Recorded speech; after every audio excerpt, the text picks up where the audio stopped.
And the travelling fans made their opinions known at the final whistle yesterday. Choruses of Nathan Jones, get out of our club was one of the many chants, probably the only one we can mention on a family-friendly podcast.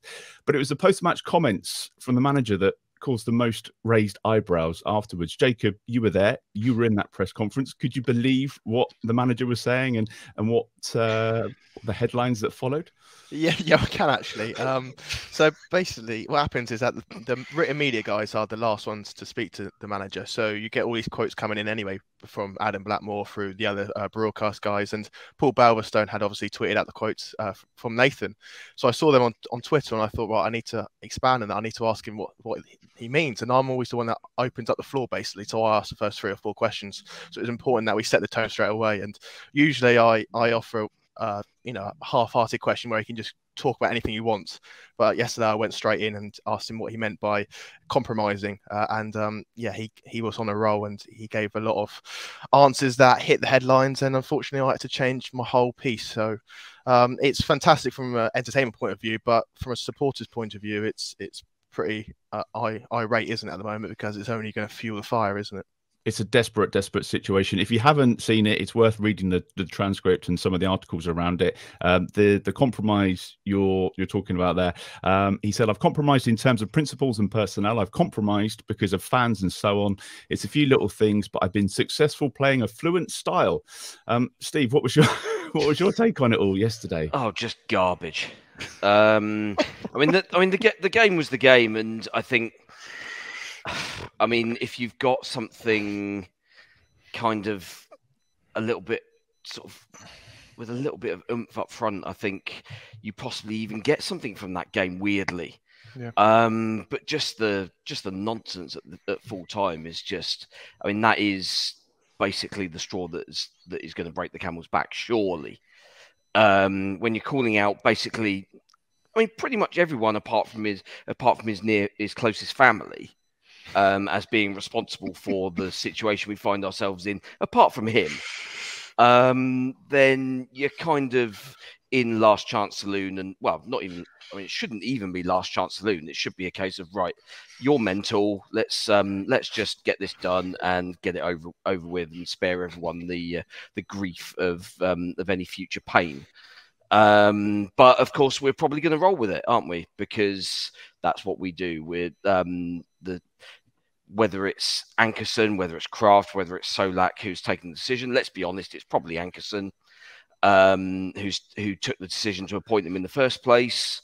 People like that don't tend to admit their mistakes very readily. And we're going to be in that situation where it's a case of, when does he blink? When does he decide to actually hold his hands up and say, yeah, sorry, lads, I screwed this? Because it's a mess. It was a mess at the start, and we predicted it was going to be a mess, and it's turned out to be somehow even more of a mess than we thought it would, which is quite some achievement. So in many regards, you have to applaud Nathan Jones for making it even more of a mess than everyone thought it might be. But yeah, an absolute shambles, calling out anyone and everyone. Nothing to do with him, obviously, because that would be presumably sort of goes against his ethos.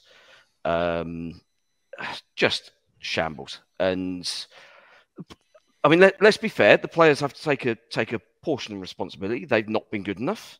And for a large part, this is kind of the same group of players, but with added better players, theoretically, that we've digested the players that we've signed, and we've all thought, okay, there's a process involved in signing these players, and they've all got attributes that we think, okay, they can fit a hole, they can replace someone who we thought wasn't quite good enough in a certain position, and things like that.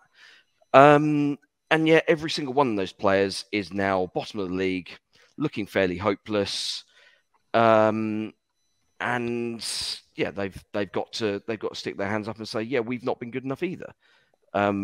The style and the tactics that are being given from the coaching staff, whether it's too detailed or not detailed enough, none of us will know. That's a behind closed doors thing, and unless someone breaks ranks and kind of decides that Jacob's going to be their best friend for the next week and tells us exactly how this is all falling down, we're probably never going to know. But one way or the other, the message isn't getting through to the players, and ultimately the manager is the one that's going to carry the can for that. I have to say we've got a record number of people watching along live. If you're on the Sunday night stream, temperatures and anger, I guess, are going to be high. Emotions are going to be sky high. I was mixed yesterday, Glenn, because to start off with, I was obviously angry with some of the stuff that he was coming out with, and as a fan, he's going to relegate the club that I've loved for so long. But then I started to think, is this a man just having a breakdown and acting out in public? Because the kind of stuff that he was coming out with is just not what you talk about in a press conference. You've got to be careful these days that you don't pile in too much on people when they're very low. But he's always been like this, as far as I can work out. He's always been like this back to his days at Luton and at Stoke. He was always very confrontational. You know, when we were all reading up about him, because let's face it, no one really knew anything about him when he joined the club, and the things you read in the you know, from people who know what they're talking about, all sort of said the same sort of things about him, that he didn't really take responsibility when things went wrong, and that it was always someone else's fault. What I've found staggering with the interviews after the game were the contradictions. Basically blamed everybody, you know, players, coaches, owners. They all seemed to go under the bus a little bit. Then he blamed himself briefly for listening to the others, but the main problem seemed to be with the other people. And then he said he hadn't listened to anybody. So what is it? You know, what is he on about there? The most worrying sort of thing that he said was this: I'm not going to compromise anymore. I'm going to play the way I want to play, which is Nottingham Forest at home.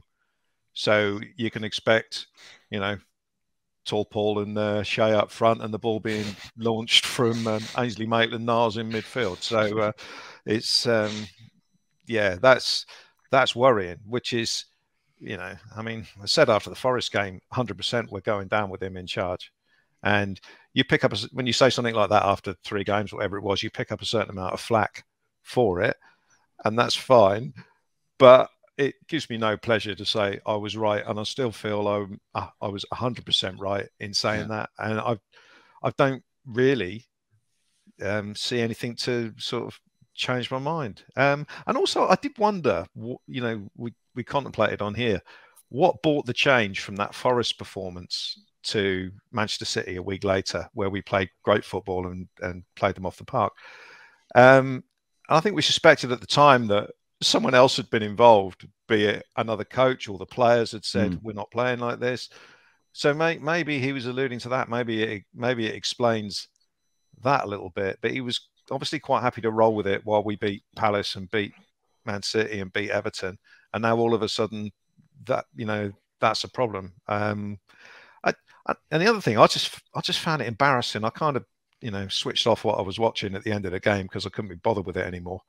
And then sort of tuned in to social media at about 7 o'clock, and you see all this stuff that's come out, you know, from Jacob and Alfie and whatever that guy's name was, Paul Belvers or whatever. And it's just like crushingly embarrassing. You know, we're bottom of the league anyway.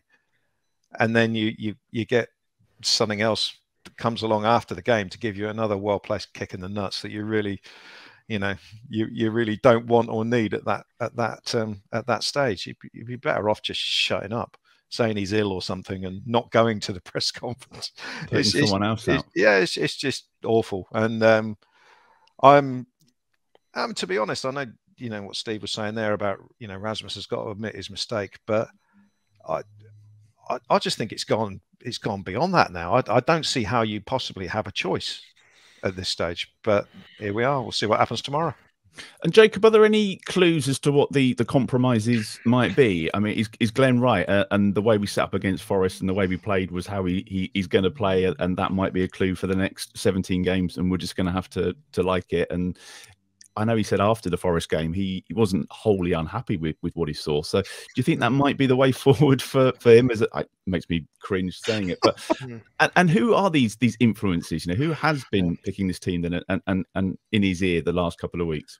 I think so. I think the playing with he always keeps talking about the reason why he's brought in is to continue Ralph Hasenhüttl's strengths, so vertical, well, direct, be aggressive, be on the front foot, but also go back to basics. And I think he probably feels in himself that he's kind of lost that. He's tried to add too many things on. He keeps changing formations a lot.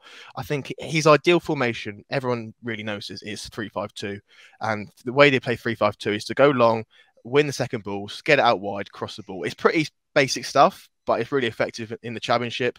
It can be effective in the Premier League, depending if all the players buy into it. But at the moment, there seems to be a discord between what Jones wants and what the rest of the club wants. And that's quite staggering, considering that the reason why he was brought in because of all these metrics and stuff like that. There's a lot of really good people working at the club who are really progressive, who want Southampton to be better, to be one of the more progressive, advanced teams in terms of playing style. You saw it with Ralph in terms of out of possession, especially when it's good. And they look and they're feeling quite dispirited at the moment because they're seeing all the good work they're doing in the academy. They've been told to play a certain way, high press, keep the ball, be brave on the ball. And when they get to the first team, they see a man that's wanting to go back to basics. He says he doesn't go direct, but the stats, especially against Nottingham Forest, certainly tell you he is going direct. And he's bringing in all these players that he wants experience. He keeps talking about height, and he's brought back Jan Bednarek. And I think Jan Bednarek, even though he wants to be, he wants to say sorry, and I think he's made quite a good effort to do that, in fairness, since he's come back. He symbolises the issues. Without saying the word. Yeah, exactly. He symbolises the issues at Southampton in terms of Jones wants to go back. He's not looking forward, and he's not building on the good work from the academy. And I think there's a real issue there. And I think staff are feeling quite dispirited about that. Not only in the academy but in the first team as well. And just to go back to your point finally, Martin, about who's influencing it. Obviously, that's only Jones knows that. But of course, Rasmus Ankersen has got a big football background. He used to be a player. He used to be a coach. He used to be a chairman. He will be the man that ultimately decides if he sacks a manager or hires a manager. So, and after every game, them two do debrief as well. So I think he could possibly be one of those influences. Just to quickly, Jacob, on we're talking about the Jones being very different to the rest of the club. Yeah. What was that phrase? The alignment of departments, or whatever that rubbish was that they came out with. We've signed players this transfer window, namely Orsic, Sulemana, who do not fit the 3-5-2 formation that Jones wants to play. I mean, you've seen the way Orsic has been treated this week. Go and play in the B team with the kids. It's just it's outrageous. And Theo Walcott gets a game. So, that's another reason why I cannot see why Rasmus, if it's going to be him, is putting up with that, because he's saying, here's this, third place in the World Cup, top level winger with loads of goals and assists to his name, albeit in the Croatian league. But what are you going to do with him? You're going to play him at wing back. And that's what kind Don't give him ideas. Yeah, well, I'm sure he's had the idea already. I mean, and Sulemana doesn't look like the sort of winger that's going to play wing back either. I think that's the jumble thinking, isn't it, Glen? You see Sulemana. I think ideally Jones probably wants to play him inside a little bit more, a bit closer to Big Paul. But then Orsic is probably got a signing that makes sense. Rasmus probably knows of him. He knows it's 4.5 million, low risk, and he gets goals. So on paper, it looks okay, regardless if Jones wants him. But every decision they made in January, they stress it to all the staff, the academy staff, the first team staff. What we do in January is all for survival. And with the signing of James Bree, for example, they thought, right, we're going to survive through playing Nathan Jones's ball. But then you bring in Sulemana, like you say, Orsic, and some of these signings aren't Nathan Jones signings; they're club signings, and vice versa as well. So it's a bit of a jumble, and you're not quite sure of the strategy. And I think if we're not quite sure of the strategy, I don't think the staff inside the club who've been told all these things are as well. I know you picked up on this on Friday, Glenn. Do you think the problem started on Friday when that B team lineup was announced, and you had Saleta who was playing on Friday. So then you instantly think, well, that's going to be Lianco and Bednarek are going to be starting at the weekend. Obviously, you mentioned Orsic, who put that Instagram post of him sat at home reading a book, watching football on his laptop. And it just, I mean, if you're one of those players, as you say, they've been bought in to strengthen the team that are bottom of the league, and then they're asked to go and play for the B team on Friday. Well, Nathan Jones, I would suggest, has got a personal issue with Chaletazar. There seems to be an issue there because I can't see a football reason as to why he's gone from being, in the eyes of most people, our best central defender to now being 5th choice, which is where he seems to have gone. Well, probably will be when Bella-Kotchap's up to full fitness. So there's an issue there. I have heard from somewhere else that Chaletazar is the sort to speak up if he's not terribly happy about something. So maybe something's been said there. I think Steve made the point during the week that maybe he's been scapegoated for the red card against Newcastle. Who knows? I mean, I'd rather he took the red card than us be 2-0 down for the away leg. I think that was a take one for the team booking, and actually that was the sign of a player that is playing for the team. He knew that if he didn't bring the guy down, Sam Maximan is clean through, is probably going to make it 2-0 and the tie's over. Him getting the second booking means that at least we had a chance until obviously the lineup dropped at St James's Park on Tuesday night. Bought us an extra 4 minutes. Yeah. So so the B team lineup was mind blowing, wasn't it? I mean, it was just like, well, what's going on there? So why is Bednarek gone from out on loan at Aston Villa and not playing at all to being the first choice centre back alongside Salisu? Is Jones just being edgy and just trying to say, look, I've bought this guy back. No one else wanted him. I'm going to prove you're wrong. So there. I have no idea. There's so many things that happened with the selection of the B team and the selection of the first team against Brentford that I don't understand. I've mentioned it already. Walcott Walcott has done nothing whatsoever for 2 years, playing ahead of the guy you've just signed. I mean, to be Adam fair, Armstrong, he actually played quite well. He did actually, yeah. Adam Armstrong, it was just odd. Adam Armstrong's still getting minutes.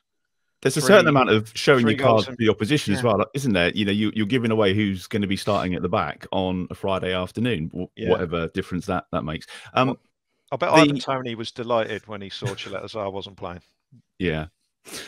Steve, the other thing is, of course, there's going to be a fans forum that's scheduled in for Tuesday, but we're not expecting to get too much out of that. In fact, it's quite telling that the manager's not going to be there, and they made that decision before the weekend. There's a certain amount of maybe keeping him away from a microphone, because that's how it feels to me. I mean, it's one of those of who is the coward here. Is it Nathan Jones for not wanting to face the fans himself, or is it the club for not wanting to put in front of 100? I think it's limited to 100. We'll probably not know the answer to that. Yeah, I mean, clearly they're never going to answer that question. But that's kind of the pondering that immediately sprung to mind when they announced the lineup. And yeah, you just think, well, I mean, if the manager's not going to be there, what's the point? I mean, who are they going to pick? I mean, from what I gather, Radio Solent aren't even going to be there. So it's not a Radio Solent driven forum, so it's not going to be broadcast live. So who's comparing? Who's asking the questions? Who's vetting the questions? Who's vetting the people that are there? Are they basically picking a load of season ticket holders who answered that fan survey back in, whenever it was they did the last first survey? I can't even remember when that was. But are they basically picking people from there who were very kind to the club and said, "Oh yeah, everything's great. I want to come along and tell Rasmus Ankersen how brilliant everything is going." I said I wasn't actually interested. going to let people in. I said I wasn't interested in an artisan burger. Was it that one? What about the light show though, Glenn? That's going to be on the agenda. Yeah. I got a history of epilepsy. We're relying on somebody being there and perhaps giving us a running commentary on Twitter, aren't we? On I hope Tuesday there's going night. to be like somebody sat in the audience, like Facebook Live feed of it or something, because as far as from what I've seen, the club aren't going to be broadcasting it. So no. It's a shame that what's the point? It's a shame that Adam Blackmore's not doing it because I don't know if you saw his tweets that he did today. Yeah, they were actually pretty good. So I didn't mean to say that they're not normally, but he was getting he was getting stuck in. He was getting stuck in. He wasn't towing the party line. And he thought about it last night, wasn't he? I think he'd waited until today and then sort of composed his thoughts. And there was a lot that struck a chord with a lot of people. It's a shame that he's not doing it. Mind you, maybe it's because he's not doing it that he felt he was able to stick those tweets out there. But, you're not going to be sneaking in with a fake moustache and glasses, are you, Jacob? Sat at the back. Just I'm supposed to be having a week off next week, so yeah, I don't think that's happening. Honestly, no chance. Right, let's get on and talk about some football. Unfortunately, do we have to? Yeah. Well, I did think maybe we could just talk about Happy Valley for an hour, and just do something a little bit different for tonight rather than talk about football.